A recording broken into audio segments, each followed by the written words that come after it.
5 خيارات أمام المدرب هانسي فليك لتعويض نجم برشلونة المصاب لامين يامال الذي تقدر قيمته ب 150 مليون أورو.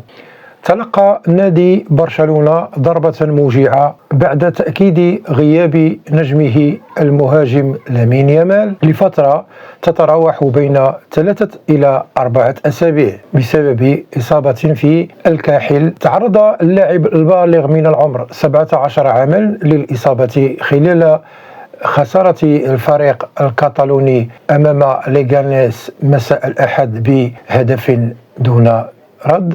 وكشفت الاختبارات أن الإصابة كانت أسوأ مما كان يخشى في البداية، وبذلك سيغيب الدولي الإسباني ذو الأصول المغربية الآن عن مباراة قمة الدوري الإسباني ضد أتلتيكو مدريد المقررة نهاية هذا الأسبوع، بالإضافة إلى مباراة دور 32 من كأس ملك إسبانيا. ثم تحوم الشكوك حول مشاركة لامين في نصف نهائي كأس السوبر الإسباني أمام أتلتيكو بيلباو في 8 من يناير كانون الثاني المقبل، وهو ما يشكل مصدر قلق كبير بالنسبة لبرشلونة.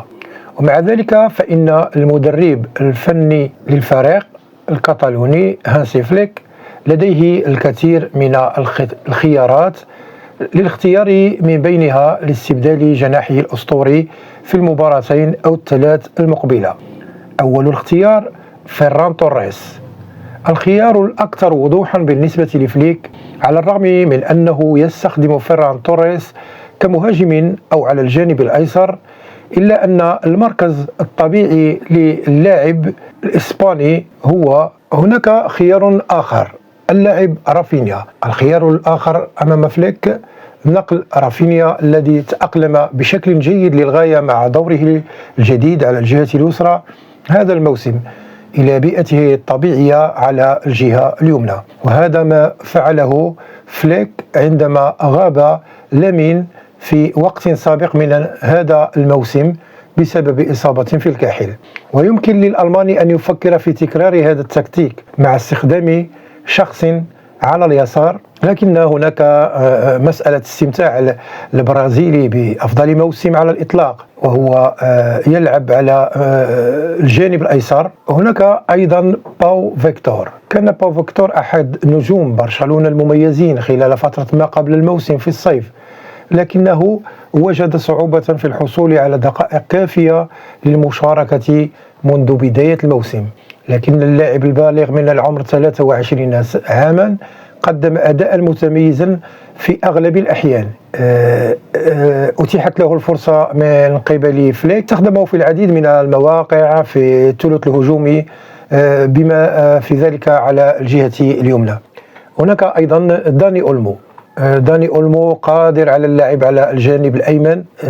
لا يعد داني أولمو مهاجما فطريا على الجانب الأيمن، لكنه معتاد على اللعب على هذا الجانب، حيث تم استخدامه في هذا المركز في نقاط مختلفة من مسيرته سواء مع أنديته السابقة أو المنتخب الإسباني. ورغم أن فليك لم يستخدم